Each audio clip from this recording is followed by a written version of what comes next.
किसी की बारात रोक दो, किसी के ऊपर पेशाब कर दो, थूक दो, किसी पे थूक चटवा दो, किसी की मूंछ काट लो, किसी के पानी छूने पे हत्या कर दो। तो पहले ये ताकतवर लोग था, उनका जन्मसिद्ध अधिकार है। मगर जब से भीम आर्मी के तो जड़ काटने का वो क्या था कि चंद्रशेखर आजाद को निपटा दो।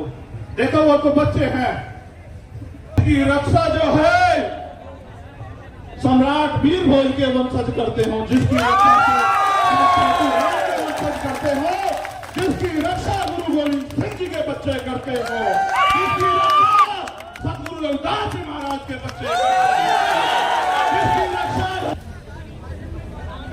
आज इस पावन अवसर पे, क्योंकि भीम आर्मी का स्थापना दिवस भी है, 8 साल पहले आज ही के दिन हमारे माननीय राष्ट्रीय अध्यक्ष और तमाम हमारे सिपाहियों ने यह ऐलान किया था कि भीम आर्मी भारत एकता मिशन के नाम के संगठन के जरिए हम इस देश में बहुवाद ब्राह्मणवाद की जड़ काट देंगे।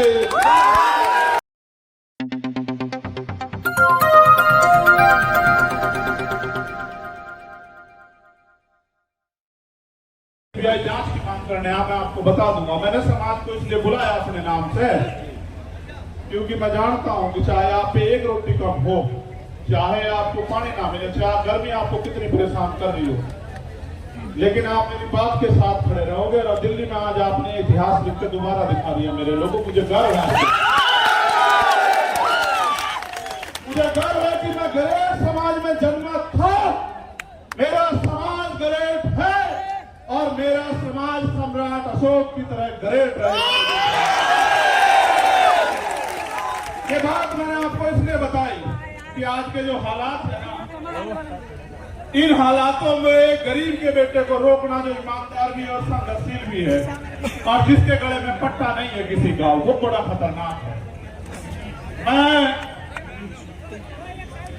जब मैं कहता हूं ना, मुझे आदत है, पश्चिम के लोग हैं, तो भाई आप इसे हम ही मानना करो, ठीक है?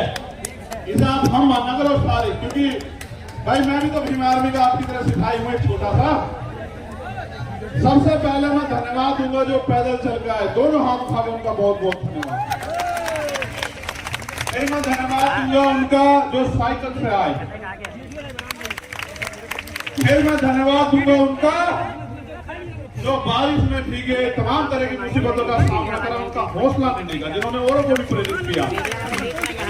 और फिर मैं धन्यवाद दूंगा जो बस में आए, ट्रेन से आए, कैसे कैसे आए, भूखे पेट आए, कैसे आए। मैं आज अपने परिवार के बीच में नेता नहीं हूँ, यहाँ आपका खून हूँ। मैं आपसे एक सवाल पूछना चाहता हूँ बात की शुरुआत में ही। अगर मैं ये लड़ाई लड़ रहा हूँ गरीबों की, कमजोरों की, पहले होता क्या था आप जानते हो, मैं आपका खून हूँ कि गांव में ताकतवर आदमी, सामंती आदमी जिस बहन की बच्ची की चाहे उसकी चुन्नी खींच ले, उसके कपड़े खींच ले, उसको नोच ले। आखिर गांव के गांव में पंचायत होकर बात निपट जाती थी। किसी की बारात रोक दो, किसी के ऊपर पेशाब कर दो, थूक दो, किसी पे थूक चटवा दो, किसी की मूंछ काट लो, किसी के पानी छूने पे हत्या कर दो। तो पहले ये ताकतवर लोग था, उनका जन्मसिद्ध अधिकार है। मगर जब से भीम आर्मी के सच्चे पहरेदार मैदान में आए हैं देश के अंदर, वो कर तो देते हैं घमंड में, लेकिन उन्हें नू नहीं पता, उनकी मां भी नहीं बचा सकती उन्हें। वो जाते हैं जेल, जब वो जेल जाते हैं तो वहां बैठकर वो सोचते हैं कि हम किसकी वजह से जेल जा रहे हैं। तो जब वो जेल जाते हैं तो फिर वो क्या करते हैं पता है? वो जेल जाके ये कहते हैं, बाहर निकलते कि इस आदमी को निपटाओ, वरना तो हमारा एक छत्र जो अधिकार है वो खत्म हो जाएगा। उन्होंने शुरुआत ये यहाँ नहीं की, उन्होंने शुरुआत बिहार में की, जब भाई राकेश पासवान को उन्होंने 20 गोली मारी। हम समझ नहीं पाए, 20 गोली मारने के बाद उन्हें लगा डर जाएंगे, लेकिन आप डरे नहीं। फिर उन्होंने विदिशा में हमारे जिला अध्यक्ष भाई चरण सिंह की हत्या करी, फिर भी नहीं हम डरे। हम आंदोलन में आए, हमारी जान चली गई, तब भी नहीं डरे। फिर उन्हें लगा कि भाई जड़ ही काटो, टहने भी मजबूत हैं, जड़ भी मजबूत है, पत्ते भी मजबूत है, भाई जड़ ही काटो। तो बाबा साहब बड़े रुकने के नहीं। तो जड़ काटने का वो क्या था कि चंद्रशेखर आजाद को निपटा दो। देखो वो तो बच्चे हैं जिन्होंने ये किया है, सच बात बता रहा हूं, बच्चे हैं, लेकिन उनके हाथ पीछे जो है ना, जिन्होंने उनके हाथ में हथियार दिए वो बच्चे नहीं। हम सीबीआई जांच की मांग इसलिए कर रहे थे कि बहुत सारे लोगों ने मजाक उड़ाया कि अपने आप सिक्योरिटी लेने को हमला कर दिया है, जिसकी रक्षा इतना बड़ा समाज करता हो, जिसकी रक्षा जो है सम्राट वीर भोज के वंशज करते हो, जिसकी रक्षा के वंशज करते हो, जिसकी रक्षा गुरु गोविंद सिंह जी के बच्चे करते हो, जिसकी रक्षा सतगुरु रविदास जी महाराज के बच्चे करते हो, जिसकी रक्षा भगवान वाल्मीकि महाराज के बच्चे करते हो, उनको लगा कि वो उसको मिटा देंगे। ये किसान कमेरों की आवाज है, ये मिट्टी का भले ही हो लेकिन इसके लोगों ने इसे बड़ा ताकतवर बनाया। ये एंटी एमएलए भले ही ना हो लेकिन ये अच्छी अच्छी सरकारों का गला पकड़ने का दम रखता है, ये बात सब लोग जानते हैं। सम्मानित साथियों,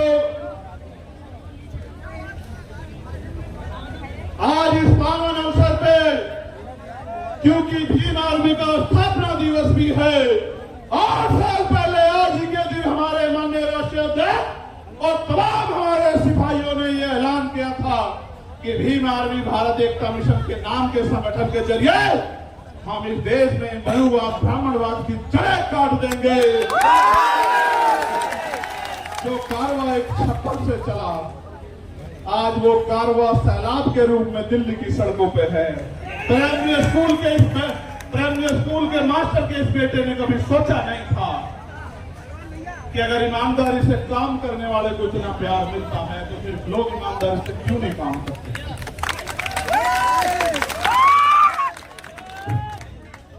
तो मैं इस पावन अवसर पे बहुजन समाज में जन्मे सभी संतों गुरुओं महापुरुषों को नमन करता हूं। भगवान बुद्ध, सदगुरु रविदास जी महाराज, गुरु नानक देव, संत कबीर, भगवान वाल्मीकि महाराज, गुरु घासीदास, राष्ट्रपिता ज्योतिबा फूले, छत्रपति साहू जी महाराज, बाबा साहब अम्बेडकर, नारायण गुरु संत गाडगे जी महाराज, चौधरी सर छोटू राम जी कोतवाल, संत गुजर जी, संत राम बी प्रजापति जी, महामना रामसू वर्मा जी, बाबू जगदेव प्रसाद कुशवाहा जी, इनको इसलिए याद करो ऐसी सभा में उनको गोली मार के खत्म किया गया था। वो ऐसे सिपाही राष्ट्रपिता ज्योतिबा फूले की मूवमेंट के सिपाही जिनको मारने का काम जो है बिहार में किया। अपनी बात को रखते हुए बताऊंगा कि लोकतंत्र है, प्रधानमंत्री टैक्स देते ना हो या देते हो, हमारे किसान, कामगार, दलित, पिछड़े, आदिवासी, जैन, सिख, बौद्ध, पारसी, ईसाई, मुसलमान, तमाम लोग टैक्स दे के इस देश को चला।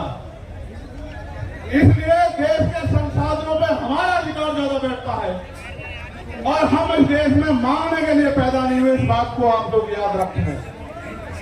मैंने उस दिन भी अपील की, मैं आपको एक बात बस शुरू करूंगा अपनी बात।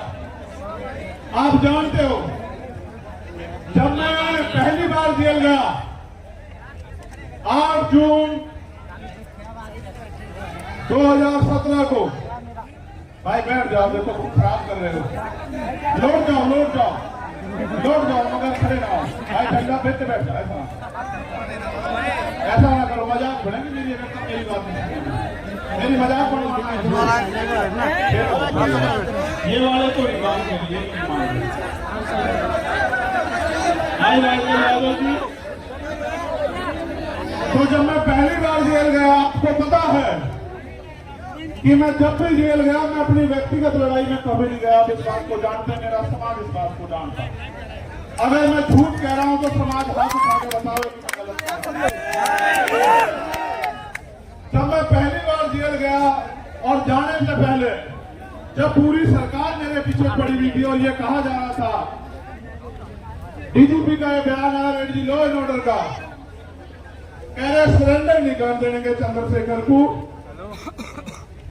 वो ये संदेश दे रहे थे कि हम इसका एनकाउंटर करके इस बात पे संदेश देंगे कि कोई भी अगर सरकार के खिलाफ खड़ा होगा हम इस आवाज को हमेशा के लिए बंद कर देंगे। लेकिन 21 मई 2017 को आप मेरे समाज के सिर मध्य सारे लोगों ने आके यही जंतर मंतर, इसी पर आकर आपने मेरे हौसलों को बुलंद करके कहा कि लड़, हम तेरे साथ हैं।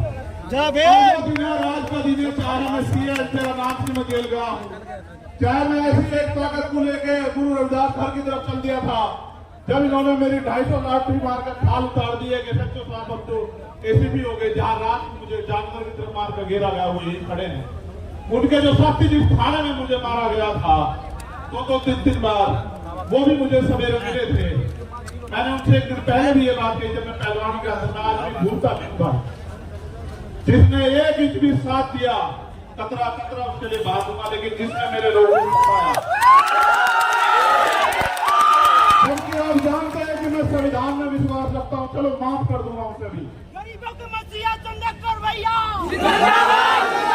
माफ कर दूंगा। लेकिन इस बार आपने देखा कि क्या हुआ, जब वो सीबीआई से नहीं रोक पाए, ईडी से नहीं रोक पाए, इनकम टैक्स से नहीं रोक पाए, जब वो छूटे मुकदमों से नहीं रोक पाए, जेल से नहीं रोक पाए, तो कायरों की तरह आगे उन्होंने मेरे ऊपर गोली चला दी।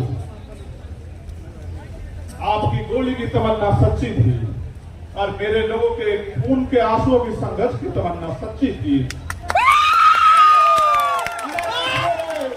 गोलियों की तमन्ना सच्ची होती और मुझे कोई आगे की लड़ाई ना लड़नी होती, तो उसी दिन प्रकृति जो है मुझे खत्म कर देती, क्योंकि गोली का जो सामना वो बड़ा खतरनाक था। मैं आपको ये बात इसलिए बताना चाहता हूं, मैं आपका खून हूं, मैं कल भी थारा था, आज भी थारा हूं, और चाहे फर्श पर रहूं या आस पर रहूं या मिट जाऊं, मेरे